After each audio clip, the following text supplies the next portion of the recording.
Travolting presents The Fraser's Edge. Hosted by Jeff Sweeney and Stuart Elmore. Covering Gimme Shelter. Enjoy the episode.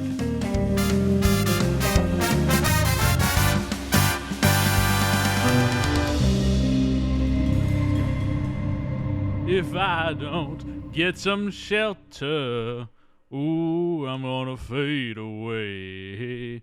Why, children? It's just a shadow away.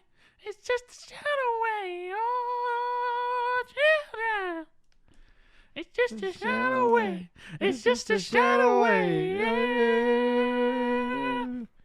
Give me shelter. Oh, yeah. Thank you, Covering, ladies and gentlemen, for joining our episode. Yeah, thank you for joining us for our coverage on the 1975 motion picture "Gimme Shelter." Chronicling the Rolling Stones' incredible concert. Jeff. Yes. We're not covering that. What do you mean? Of course we are. We're covering the 2013 movie "Gimme Shelter," starring Vanessa Hudgens. Who? Vanessa. No, Hudgens. this is starring Mick Jagger. No, Jeff. This is starring Vanessa Hudgens. No, Yes. Keith Yes. Richards. No. Charlie Watts. No. Do we need to pause and you can watch the real movie? Oh boy. Okay, let's put a pause. Yeah. And watch the real movie. Hi guys. After that, made some mistakes in my life. Oh no! Oh my yeah, we're here God. covering the 2013 Ronald Krauss motion picture "Gimme Shelter," Yeah. starring Vanessa Hudgens and Brendan Fraser, the subject of this podcast. Yes. Yeah. Yeah. So you heard that right? Vanessa Hudgens is in this movie. Yeah. This is the Vanessa Hudgens I'm a serious actor now movie. Yeah. I mean, what's interesting is if you track her time from High School Musical 3 in 2008 Yeah. to where she goes, you don't have to travel that far to find her initial attempts to break out of the Disney mold. Yeah, because she appears she finishes up her Disney run with High School Musical 3. Yeah. That's 2008. And then immediately after that, she kind of does, she does Journey to the Mysterious Island, which is, kid adjacent.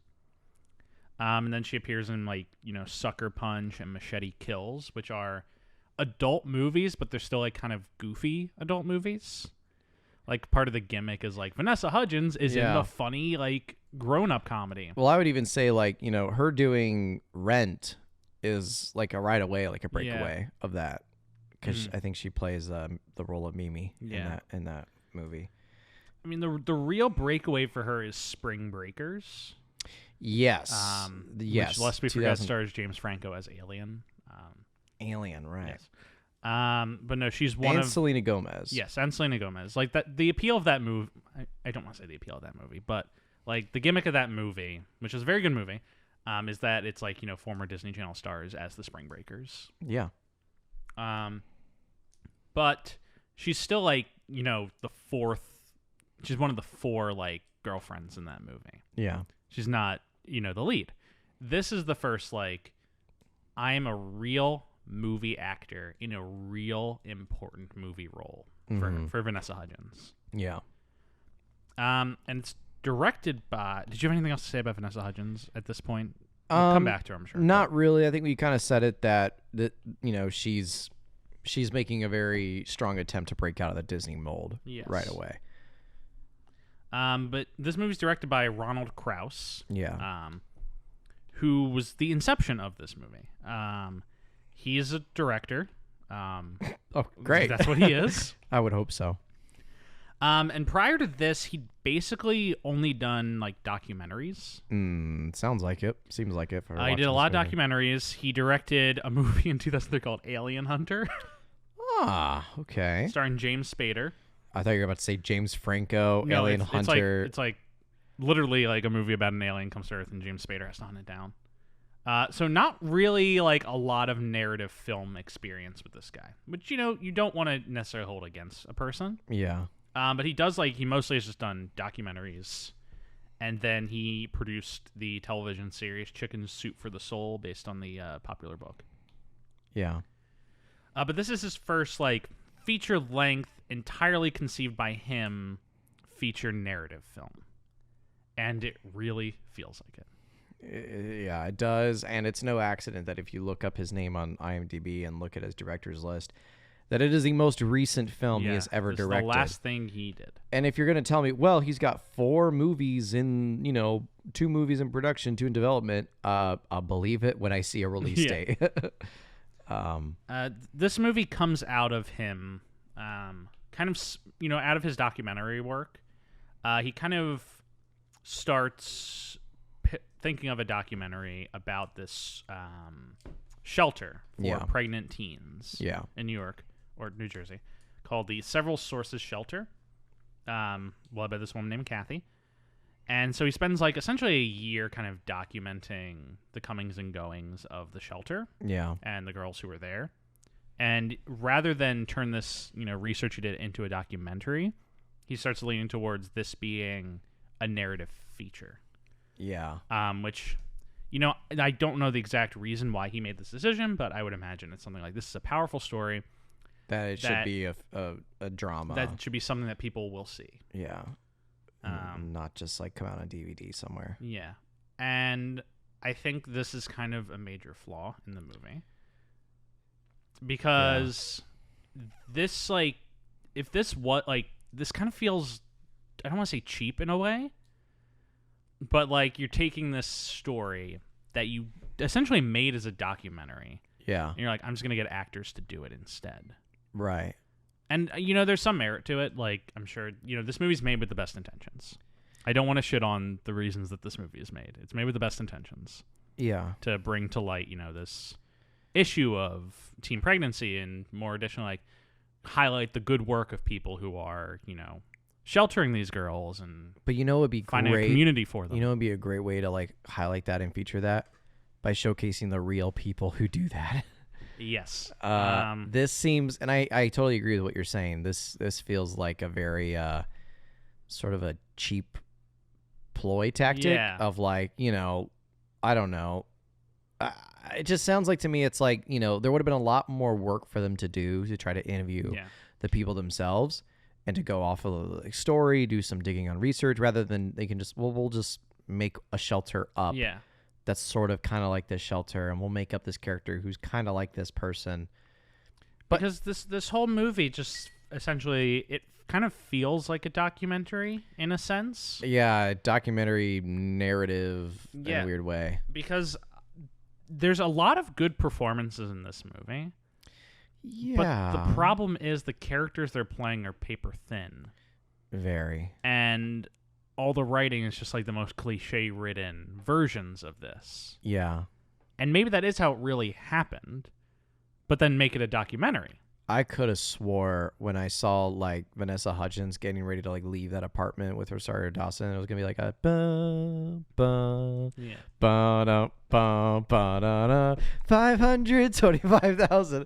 I was totally thinking this is gonna be this is so cheesy. It's gonna be a musical. Yeah, I thought it was gonna be a teenage pregnancy musical thing. It had all that cheese and all that camp, but then it posts the whole facade of making itself be very serious. And that's why it's kind of a hard movie to talk about because thank you, Siri. It's my watch.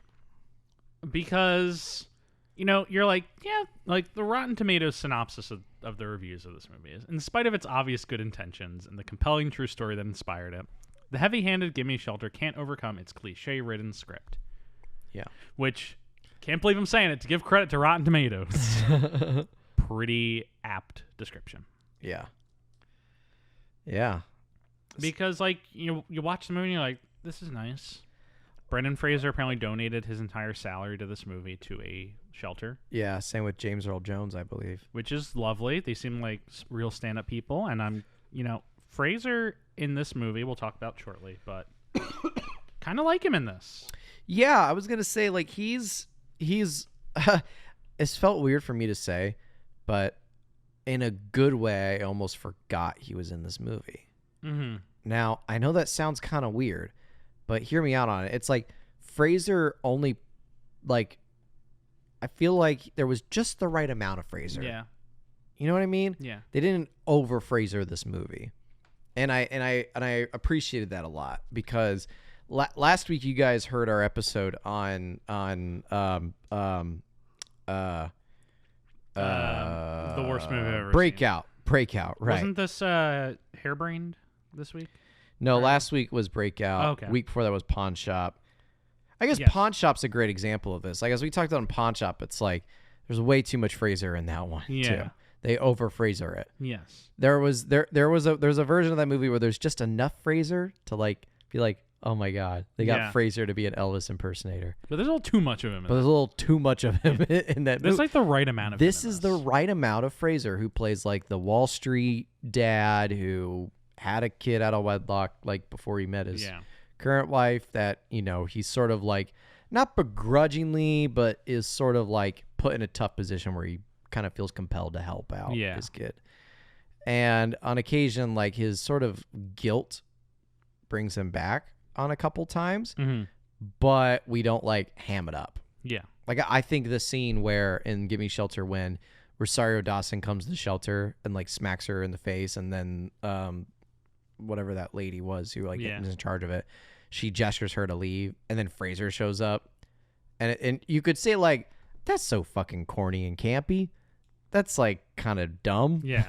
But it was and it is, but but I like how like he shows up just to be told to like leave. Yeah. And he plays it well. And he plays it very well. The first instance of, I completely forgot to open my notebook. Pulling my notes out, folks. This is the first instance of like the soulful Fraser. Yeah. Who is gonna have a rebound in 10 years. Right. Because this is kind of like the ideal role I like seeing him in at this stage in his career. Yeah. Is that he's a small character actor bit. Yeah. With a lot of soul to him. Whole lot of soul. Yeah. I didn't even think about that. He's got a whole lot of soul. Because this is kind of the same playbook he's going to use in The Whale. Yeah. Like, it's very similar vibes character-wise. Yeah. And so you get a good sampling of that here, and you're like, oh, I can see why this guy's going to have a comeback in 10 years. Yeah. He's kind of shifting away from having a lot of soul in, like, I'm trying to think of the word. He's, like, getting away from being, like, lovable in a goofy way and getting into being lovable in, like, a soulful, like... genuine way. Genuine, like, you feel bad for this guy and you love him. Yeah. Kind of way. Okay. Yeah. Yeah, I liked this guy because, like, even though he sort of put himself in this position, that he still kind of, like, is like, all right, like, I'm still going to do the right thing and, like, help out. I think that's where, like, my admiration of the character comes into play, is that even though, like, if the movie wanted to be corny and cheesy, or if Brendan Fraser wanted to play this role of corny and cheesy, he could have played this as, like, the disgruntled, rich biological dad who doesn't want anything to do with this person. Yeah. And because it's kind of there in the script, he could have played it off that way, but he doesn't. He plays it off as like a sort of like, you know, his daughter's here and he's kind of have to face up to, you know, his own past demons and sort of, you know, adjust to it, correct to it. Figure it out. Yeah, figure it out. And that's how he performs it that way. Whereas with the same script but a different actor, it could have easily been performed of like, you again? Like, it could have easily been performed in kind of that sort of way. Yeah. But Fraser doesn't take it that direction. Yeah. So, yeah. Yeah, and so I'm glad he's in this movie in his, like, kind of disastrous year that he's had. In perfect timing, a dump truck just pulled up next to your building. It'll collect the garbage. We'll probably hear some fun noises soon. Speaking of garbage, hey, no, that was great. I really don't want to shit on this movie. It's not a great movie. It's not a good movie. It's not a good movie. It was made with good intentions. This, Jeff, and you know what they say about the path to hell. This is somebody else's Ladder 49. Ladder 49? Think about it. A movie made with good intentions? Yeah, but kind of paper thin, made for TV sort of movie. But Well, somebody out there really connects to this movie. The difference is Ladder 49 is funny. It Ladder 49 is kind of like trying to be a crowd pleaser. This is not trying to be a crowd pleaser. No, this is trying to not. be like, this is the shit that's happening. We need to talk about this. Yeah. Which is admirable. Dump truck. Yeah. This Oh my god. This massive is garbage fucking truck. great. On cue. Sorry, this dump truck of a movie. We're talking through it. Yeah. We're not gonna stop. I hope you folks are enjoying this. Yeah. Do you want to just kind of get into the movie? Yeah. I don't think it's going to take us long to go through this plot. Let's empty out the bins of this movie. Yeah. Let's. When we start the movie, we're introduced to Apple. Let's try to trash compact this plot. Compact this up. Played by Vanessa Hudgens. Yes. Who's living with her abusive mother, played by Rosario Dawson. I want to talk about Rosario Dawson. Do you want to talk about Rosario Dawson? Not in this movie right away, but I want to talk about her career. Oh. Because Rosario Dawson has kind of been like one of the more unfortunate actors in Hollywood. Yeah? Until recently. But like, let's run about what Rosario Dawson has done before this movie. Okay. Everyone says she's really nice and everyone likes her. Just like she's a nice person. Yeah, and like she's a good actress and she's a nice person. But let me look at her like big movies prior to 2013. Yeah. It's like she's in Men in Black 2, the one no one likes.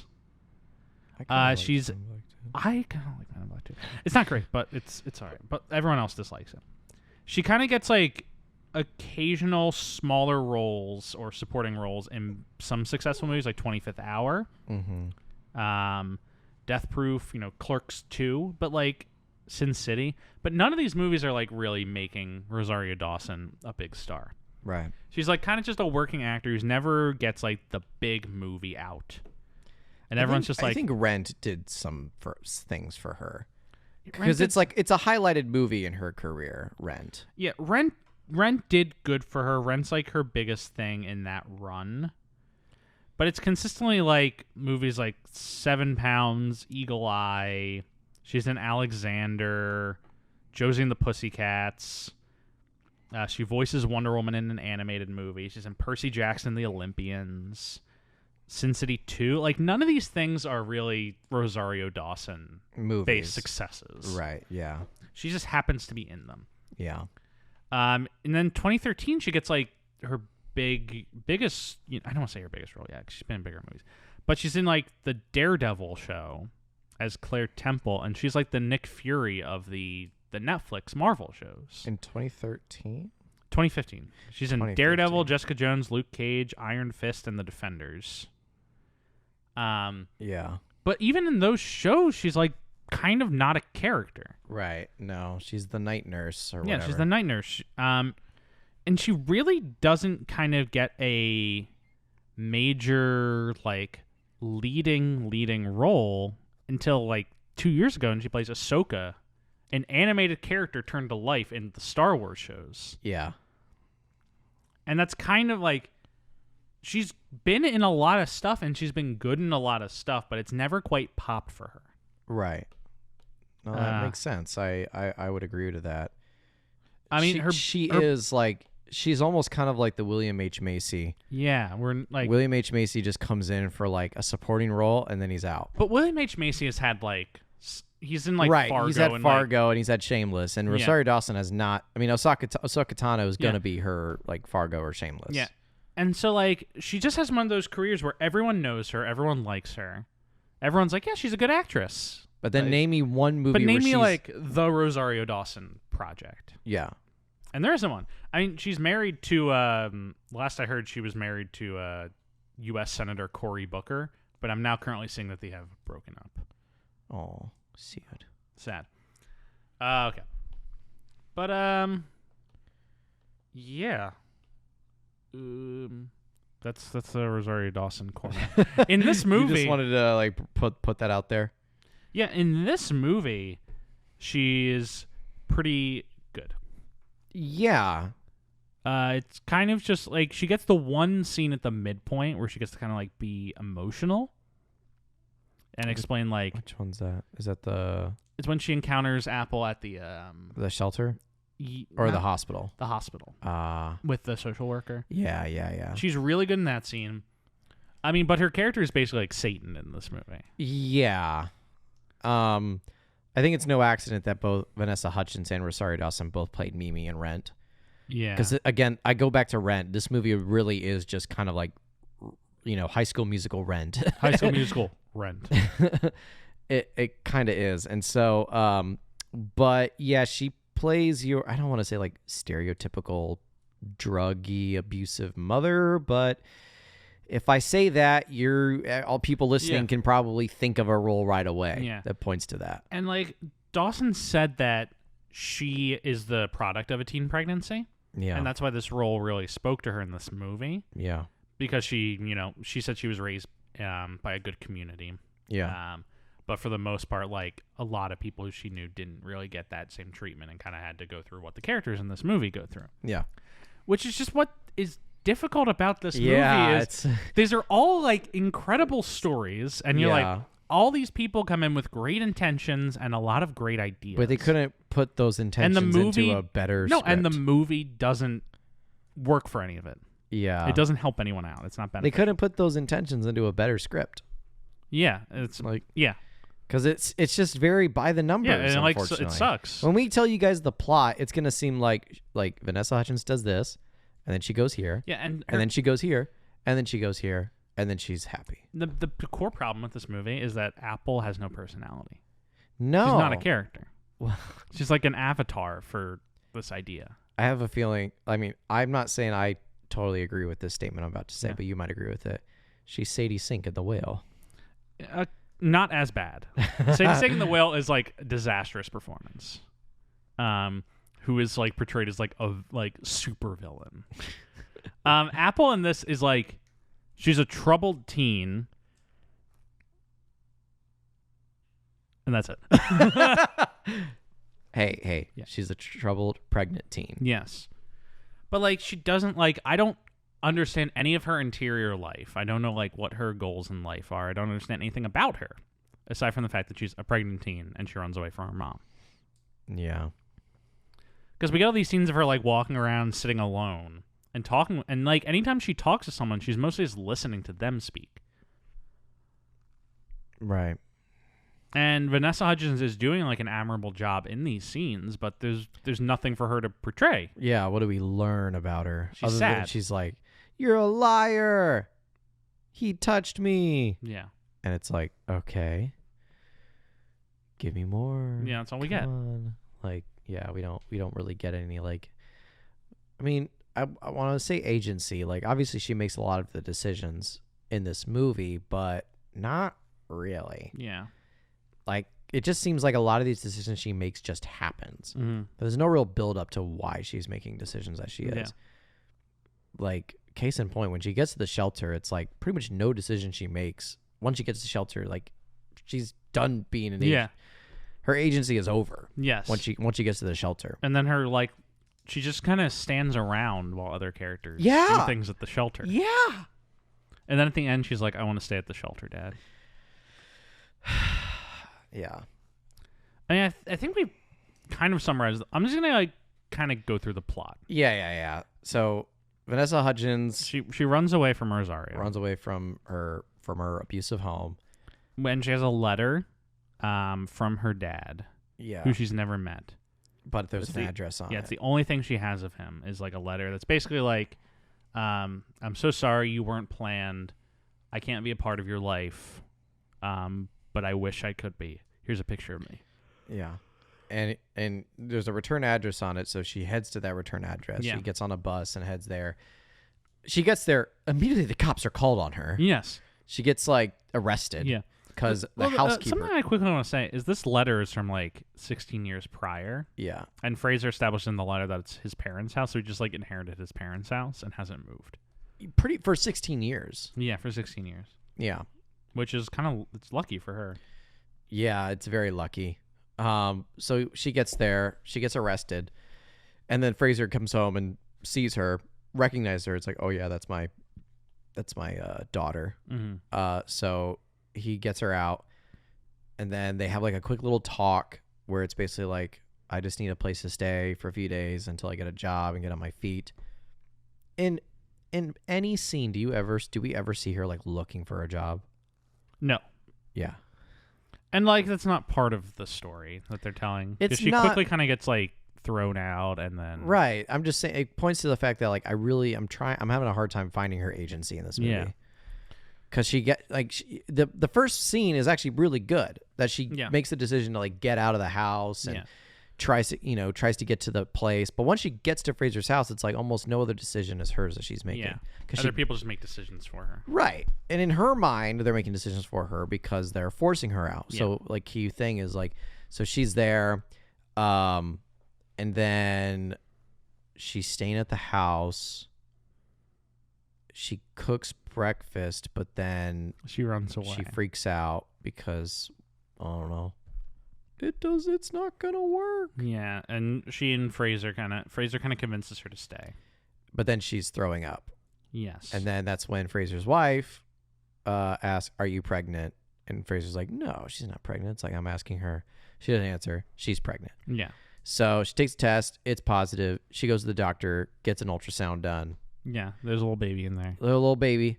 And Fraser's like, we decided that you can stay. Yeah, we decided. We have to like, establish a base of confidence, trust, and yeah, but you're in my house. Yeah. So like you can't talk to me a certain way. He kind of does this nice thing where it's like, I trust that you're not going to destroy my house and get into a fight with my wife. You have to trust that I have your best intentions at heart. Which leads to the scene where the wife takes her to the clinic. Yes. To get an abortion. And Vanessa Hudgens Apple was not prepared for this. Yeah, she wasn't asked. And runs away. Yeah. And the wife is just like, you can't take care of the baby. Yeah. And we're not going to take care of the baby. Yeah. So she's homeless running around the streets. It's like they haven't seen the movie Juno and don't know that adoption's an option. But at any rate, yeah, she runs away because she feels like she's being forced into this decision. Yeah. Again, I don't see the agency here. Yeah. It just seems like it just happens. Yeah, if this character had any personality, this would be like good sequence of events. Yeah. But we never kind of get like a reason why, like we never learn what she wants to do with the baby. No, we never do. There's never a scene where she says, I want to keep it and raise it. Yeah, she never says, I want to keep it. She never says, I want to put it up for adoption. She never says, I want an abortion. Right. She's just kind of like dragged along through all this. Yeah. By other characters like Stephanie Sosak, who's playing Fraser's wife. Yeah. The only other thing I've seen her in is she's the girl who catches on fire in Iron Man 3. Okay. I don't know any of that, but so she runs away and she's homeless for a while. Yeah, for a little bit, like a day. And this was like a scene that I thought was like, it's very Pursuit of Happiness-y, where it's them like being homeless. Yeah. And they're just... It's like kind of trying to be like guilt porn. Guilt porn? Guilt porn. That's the first time I've heard that phrase. What's like guilt porn, Jeff? It's like a movie that's just like trying to make you feel guilty and bad without saying anything else. Do you have an example? I feel like this is a learning opportunity for the audience. I've never heard of guilt porn. Oh God.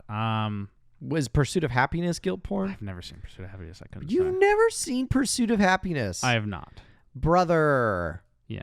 The only good Jaden Smith performance. Hey, get out of here with that. Disrespect to Karate Kid. I've never seen Karate Kid. Oh my God. You've never seen Karate Kid? Why? No, why would I have seen that Karate Kid? You've seen the original Karate Kid. I've not seen I've never seen any Karate Kid. Oh my God. Jeffrey. I haven't seen a single Karate Kid. I don't watch TV. I only watch TV. I don't watch TV. I only watch movies. Spoken by the shelf of 100 movies behind him. Yeah, you know what? I haven't seen the fucking 7 Karate Kid movies. Well, I'll get to them one day. You need to watch at least the first 3. I'll get to Karate Kid one day. And then watch Cobra Kai. And watch the Karate Girl. Or watch the Karate Girl too. Yeah. What's her name's first movie? Hilary Swank? Yeah, Hilary Swank. So Hilary Swank in Karate Kid, and then decades later does $1 Million Baby. Yeah. Sad trajectory if you think the two characters are the same person. Oh boy. So yeah, Vanessa Hudgens, guilt porn stage of the movie. Yeah. She's homeless, eating food out of dumpsters. She sleeps in cars that are unlocked. It's just like it's all just trying to make you feel bad. Yeah. Rather than like say anything interesting. How does it? I guess I'm still stuck on that idea. Like, how are we supposed to feel bad? Like, it's just like this whole scene is just like framed around like this poor pregnant girl is like eating trash and like sleeping on the street and having to break into cars to sleep and be warm. Like, this is bad, and everyone in the audience should feel guilty for perpetrating a system where this continues. I don't feel that. Yeah, like, that's like what I don't get that but feeling. it doesn't do anything because she made the decision to run away from. No, it's not even that. It's just like the movie isn't. You know, you can't just show me things to make me feel bad in like a narrative movie. If you show me a documentary with this, like experiencing homeless people, and yet this is just watching like an actor pretend to be homeless. Yeah. You know, right off the fucking screen, there's a whole crafty setup. Yeah. Like, that's the inherent problem I have here. Okay. Interesting. And the movie it's not giving any, you know, narrative or thematic heft to any of this to make it worth it. Yeah. Like, you know, there's a suspension of disbelief with every movie. Sure. And you have to earn that suspension of disbelief. And they didn't. They're not earning the suspension of disbelief. I'm not like this movie isn't doing enough to justify why I'm caring about an actor pretending to be homeless. What are they missing in this sequence that makes it believable? I couldn't tell you. It's like a nebulous thing where like does she get assaulted or something? No, or it's not even it's not even like that's like a cheap ploy. It's not a cheap ploy like that. It's just the overall project has to be more compelling. I have to care more about this character. I have to care more about this performance. There wasn't enough work done in the front. Yeah, there's not enough work done to make us believe this. Okay. Okay. Yeah, I kind of following you a little bit. Yeah. Yeah, and so the sequence does end well, I will say. Some random guy like pulls up and tells her to get in his car, and then she ignores him, and he gets out of the car, and then she jumps in the car, takes off, and drives away, and then gets into a head-on collision with another vehicle. Yeah, and then she wakes up in the hospital. Yeah. And that's when we were introduced to James Earl Jones. Yes. Who's a pastor. Who comes in. Is your name Apple? No, Thank you for that. You're welcome. No, he walks in, he's like, "Are you Apple?" She's like, "Yes." And he's like, "Have you heard about Jesus?" She's like, "Get out of my room." Yeah. I joke, but that is essentially how the scene plays. Yeah, that is kind of essentially how it goes. And then, have you ever been in a hospital that has a chaplain? No. I have. I've never been in the hospital before. Really? Well, I mean, I've been there for like a brief amount of time, but I never stayed. I've never stayed overnight and had to like check into a hospital. Oh, I have. I know I've had chaplains come by my room. Hell yeah, it's very funny. They tell them I'm an atheist, and you're like, "Get out of here! Get out of there!" I'm like, "Hey, Father, why don't we just? I don't know. Let's just cut this off at the head. Let's just. You want to watch some TV? Yeah. Watch some movies. Make your rounds." But yeah, he's sort of evangelizing Jesus a little bit. He's trying not to be like heavy-handed about it. It's more so in the care for her. Yeah, and he's like, I think he pitches the idea of the shelter, to her. Yeah, and she's kind of ignoring it at first. But then she encounters her mom. Yeah, she gets wheeled to like a waiting room where a social worker and her mother are there waiting, and the social worker's like, "Listen, Apple, like, you know, as far as I can tell, like, your mom still has custody," which, by the way, like, she's 16, so I think she can legally emancipate herself. Yeah, she could accomplish that if she had a good lawyer, probably. Do you think Izzy needs a good lawyer? I don't know how difficult it is of a process to do that, but yeah, if you're 16, I just feel like she would have to talk to the social worker, which she doesn't want to do. Right. For reasons. For reasons. Yeah, we never, like... the movie never gives us a reason why Apple distrusts like authority and the social workers and whatnot. And like you can infer why. Perhaps it doesn't need to be said, but for the purpose of a movie, you need to understand why this character distrusts authority and distrusts the system. There's like an earlier scene where she's with Fraser where she tells him, it's like, I will never go back to the system. Yeah. I'm trying to get out of the system because when I was going through foster care, I'd be passed around from house to house to house till one day, like, you know, my foster dad tried to like molest me or whatever, but nobody believed me because I'm a troubled kid. Yeah. So like, I guess that sort of that's one of the good scenes in this movie. Yeah, it is. And it does a lot of work, but still, you can't just have one good scene. Yeah. So, yeah, the social worker's like, you got to go back to your mom, unless if you tell me that she's abusive to you while she's in the room. Yeah. You know, she doesn't say to like Rosario Dawson's like, hey, you need to leave. I need to talk to her privately. Yeah. Which is common practice. But no, that doesn't happen here. So, but and Vanessa Hudgens is just like Apple. She's just playing this very silent and just brooding. She's not like saying anything to anybody. Which again, like maybe there's a reason, but we don't really know why. Yeah. And so then then the social worker leaves the two of them alone, and then that's when Rosario Dawson goes on her whole thing about like, listen, like the state already pays money for you to be living with me. When you have this baby, we'll get even more money. Yeah. Which is very like.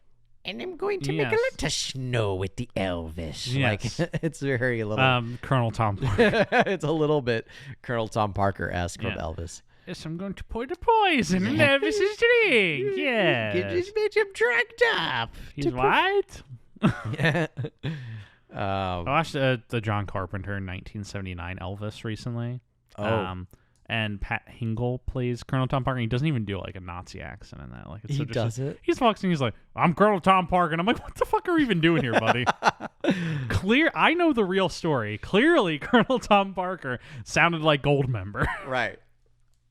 Yes, Elvis. I can make money off of you. I can make a lot of snow with the Elvis. The snowman. The snowman. Oh. I'll tell you, Mr. Snowman. Every fucking scene in Elvis is basically Elvis walks in. He's like, "Oh, I'll tell you, Colonel, Mr. Snowman. I really appreciate what you're doing for me in this career." And then like Colonel Tom Parker is injecting raw poison into Elvis's bloodstream in the background, and Elvis isn't noticing. And I was like, "I really appreciate what you're doing for me." I was like, "Yes, I am doing great things for you." Oh yeah. Oh, yeah, that's what they say about the snowman. That's basically every scene in that movie. What a great fucking movie. I love Elvis unconditionally. Is Austin Butler still doing the Elvis bit? I think he has dropped it by this point. You think so? It would be really funny if we all saw Dune Part 2 and he's still doing the Elvis thing in that movie. It's like, oh, yeah, Paul Atreides. I tell you, the Atreides here on Arrakis. Oh, Lord have mercy. Oh my God! Now hold on there, Mama. We talked a lot about Elvis 2 weeks ago. We don't got to talk about him anymore. We talked about him for like 5 seconds, Jeff. We didn't talk about him a lot 2 weeks ago. Do you remember that Pawn Shop Chronicles episode? Because I do, and it was mostly an Elvis episode. Shut up. That's what Rosario Dawson's doing in the scene. Yeah, essentially pulling a Colonel Tom Parker. If you have a baby, then the state will give us more welfare money. Hope you have twins, yeah. Well, I will get more drugs for myself. But in all seriousness, that is what she's doing. Like, she's just trying to guilt trip, like, Apple to living with her. Mm-hmm. And Apple's like, no! She goes up to James Earl Jones and says, I want to live in the shelter. Yeah, I want to live in the shelter. Yeah. And so she goes to the shelter. Yeah.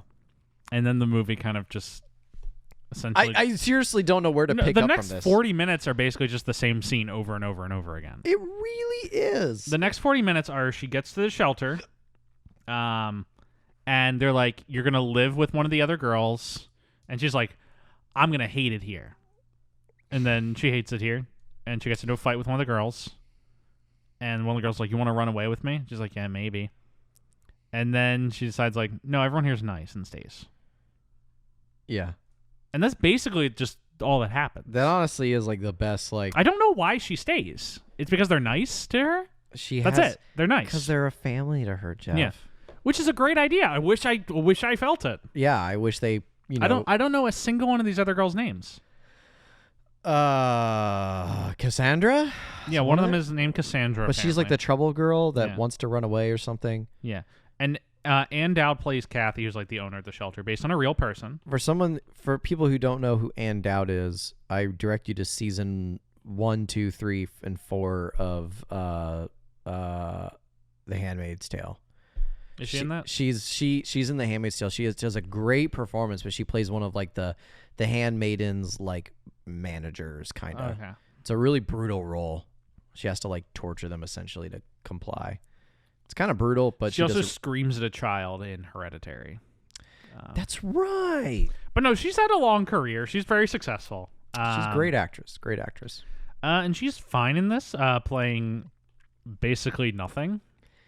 Yeah. She walks in the scene and they're like, I was raised in a shelter like this, and so I wanted to found a shelter like this. Great. Like, all right, cool. Next scene, she comes in, she's like, when I founded the shelter, and you're like, all right. She's like, this is my shelter, kids. And I'm like, all right, I get it. She's like, all right, we're all going to church. And they go to church. She's like, my shelter, these are the girls. Give them some money. Because like, they go to like churches for fundraising things. Yeah. This is the last scene where we see Rosario because she shows up and tries to slit. Well, do we miss the throat. scene where Apple talks with Ann Dowd? I don't even know her name in this movie. She says she doesn't want to go home, and Ann Dowd's like, unless you tell me that your mom was abusive, you have to go home. Yeah, she says like, exactly. Like you can't stay here. Your mom's gonna press like kidnapping charges or something like that. So then there's a scene later where Rosario Dawson comes to the shelter to pick her up. Yeah. And immediately starts like beating Apple. Yeah. Like she starts smacking her around. Yeah. And Ann Dowd, of course, throws her out. Makes her walk without crutches. And that's when Ann Dowd comes in and she's like, no. I will report this to the police. You have to leave. You have to leave. And it's trying to like play off as like Ann Dowd is like seeing the abuse and has to like report it and coming in as the hero, but doesn't quite earn that moment because I don't ever feel like Ann Dowd is going to do that for any of these girls. Yeah. But it just happens. So then Rosario Dawson, she's like pushing Rosario Dawson to leave. And then right as she leaves, Brendan Fraser shows up. And Fraser wants to try to say hi to Apple, but then Ann Dowd's like, no, this is not a good time. Not a good time. You should leave. I thought that was a good bit.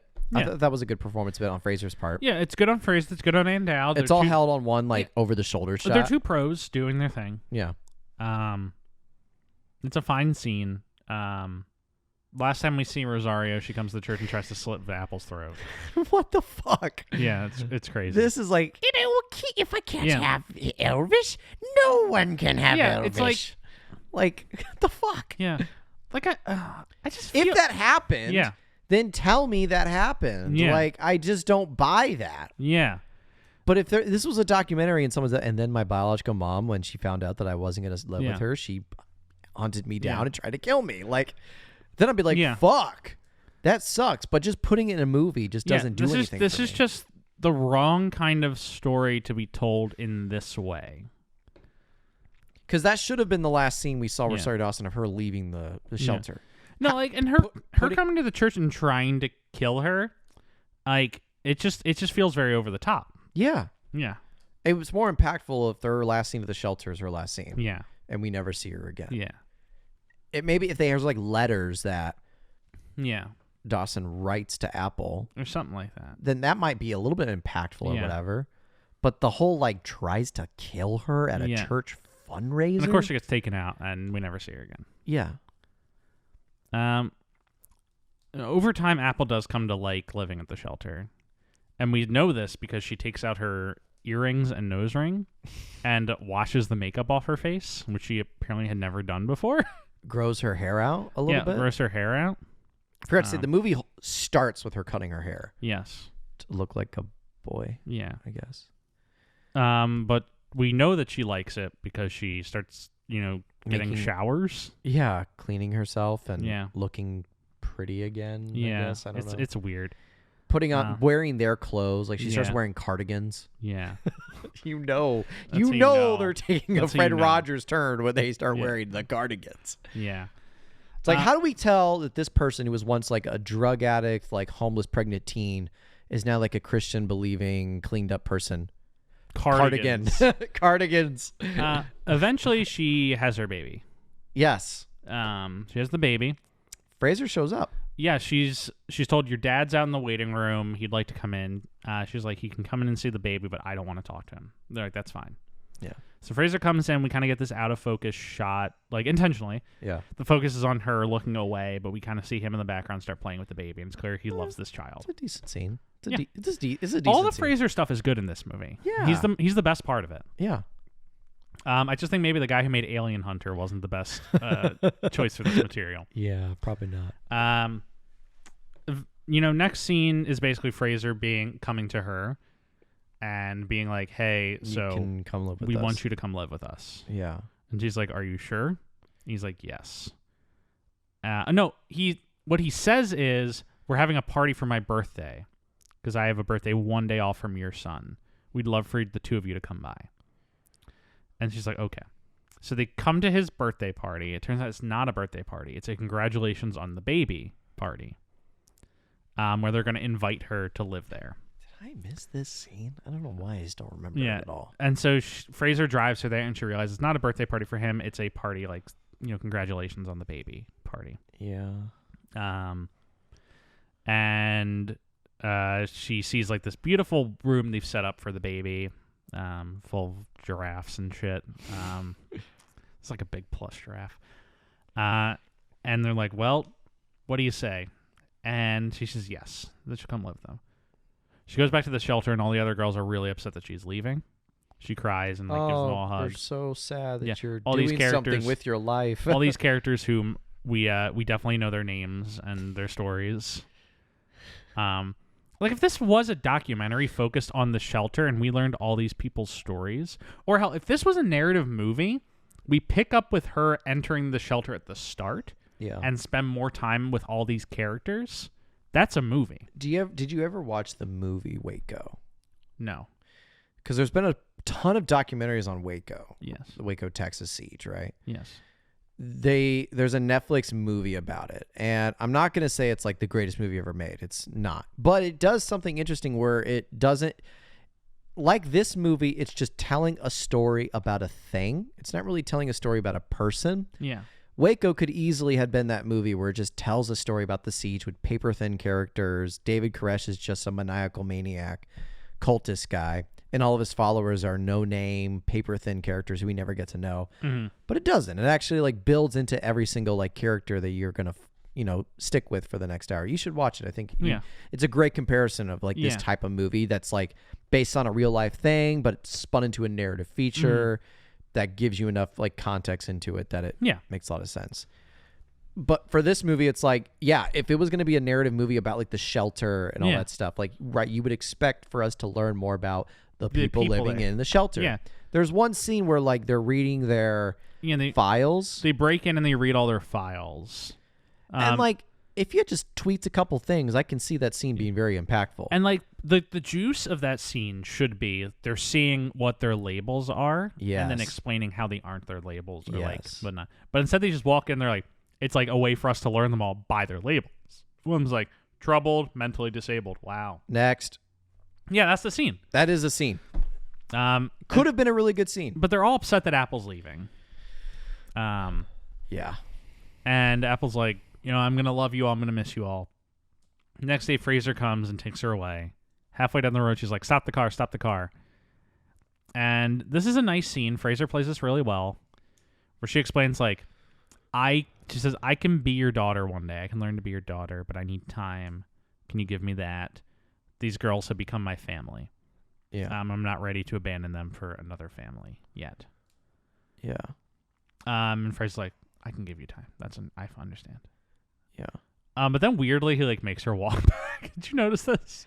No, I guess I kind of didn't notice this. He like stops the car like down the road, and like you'd expect he would turn it around and drop her off, but instead it just has her get out of the car and walk like with the baby like 300 feet back to the place. Well, because Jeff, you have to have a homeward bound like part of the movie where you just see like Vanessa Hudgens and her baby coming around the hill and see like, oh my god! I know it's for the drama, but It's a little weird. He's just like kind of dumps her. Yeah. But then she comes back, and they all are excited, and that's the end of the movie. Yeah. And during the credits, there's like this little comparison about like the actor and the real person. Yeah, but there's no biopic like text. Yeah. Right? There is no like biopic text. Mm-hmm. It just shows like the comparisons of the real people. Yeah. Which like, not that it would have made the movie any better, but it's like you see in like all the other biopic movies where like they have text at the very end of like, and then Apple went on to live an amazing life, blah, blah, blah, blah, blah. She's currently living in New Jersey with her daughter, blah, blah, blah, blah, to this day. Yeah. And it's like, okay. No, they don't do that, which is good, because I usually dislike that. It's like there's reasons. I'm indifferent. I'm indifferent to those things.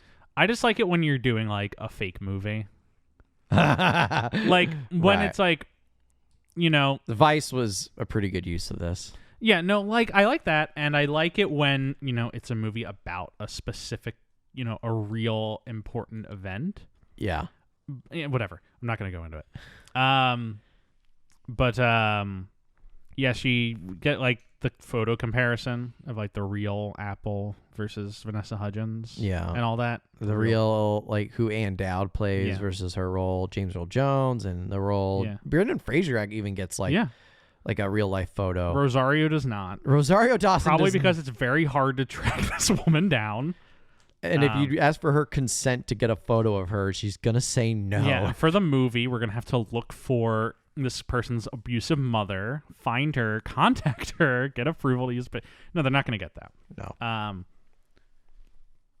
But it's just like, wow, I would have liked to have seen a movie about these people and the impact that they had and the story that they really experienced, instead of this kind of like watered down Hollywood version. Yeah. Yeah. Where the sole objective of this movie seems to be like making you feel bad. Yeah.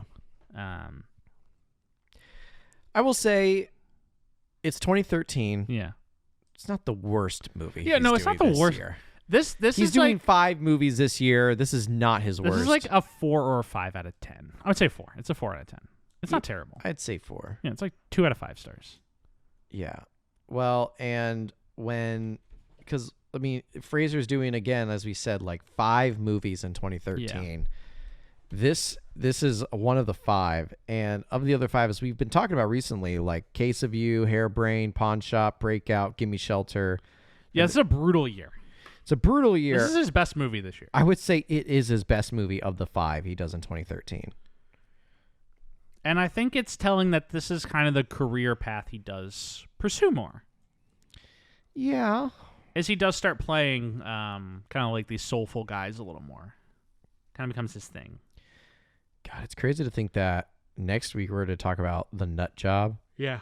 And then we have a 5-year gap. Yeah, that's right, folks. No episodes for 5.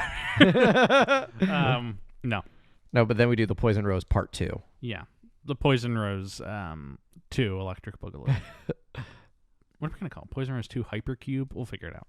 Yeah. But yeah, we get to cover The Poison Rose again very soon.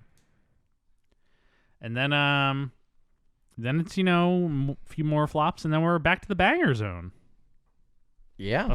Kind of. So we're crunching through them. Yeah. We're crunching through them, folks. You've been with us through the doldrums for a while, and we promise. Yeah. This was a much shorter doldrums than Travolta. So this was a much shorter doldrums. Yeah. We're still in it, but we're almost out. So we hope you folks have been enjoying. Yeah. In regards to this movie, I do want to quickly point out, this movie comes out in 2013 in a film festival run. It comes out, theatrically end of January of 2014, which is kind of like the dumping ground for the movies that like you thought were going to be Oscar contenders but weren't. Yeah. It does get screened at the United Nations. Huh.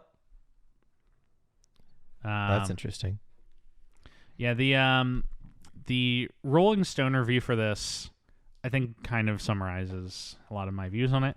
Where Peter Travers, he commends Vanessa Hudgens' performance, but criticizes the film or crafting the film around her by using cornball cliches with a broad Hollywood brush, concluding that Gimme Shelter appears hijacked by the Christian right, propaganda is a bitch to act, and this misguided movie leaves Hudgens buried in it. Wow. Yeah.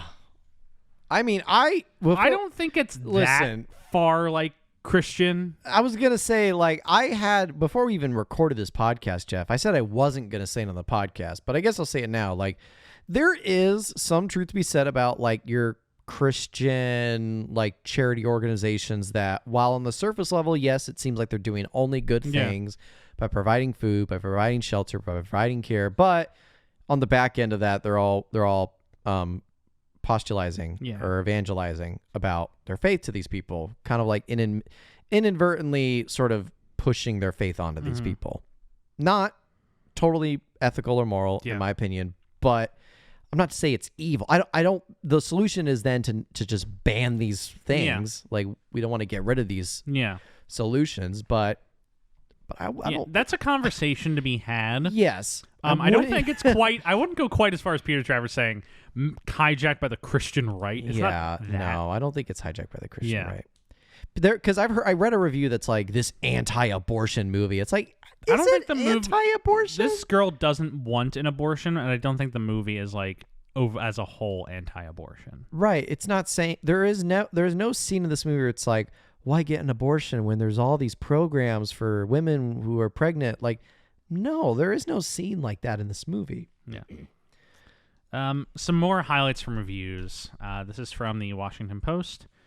The scripting attempts at wringing drama out of real life are more strenuous than they are strictly necessary. For multiple times, Gimme Shelter doesn't trust the power of its own story and the truth of its acting to deliver the point. And then it just sticks with very cliched, hackneyed ideas to, like, tell the story rather than just being a story. And I would agree with that. Yeah. The movie does basically make no money. It makes $1.3 million. Might be around its budget level. It probably wasn't that expensive of a movie. Yeah. Probably got a lot of things for free. Yeah, probably got a decent amount for free. Fraser and James Earl Jones donate their salaries to organizations. That means that they were paid, though, right? Yeah, they were paid. Yeah. So the movie actually probably cost a little more than that. Yeah. But overall, it's like it comes out, makes no impact. Yeah. It's just kind of a thud. Which is sad, because again, like, there is a movie to be said. There's a story to be told here, but this is not it. Yeah. Yeah. I would say the biggest impact of this movie is the first, like, soulful Brendan. That's the biggest impact. Yeah. Is the Brendan stuff. Yeah. That this kind of provides him a playbook that he'll follow 10 years suit. Yeah.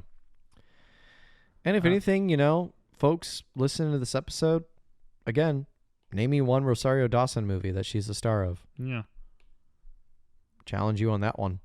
Well, she is in a few. As a star?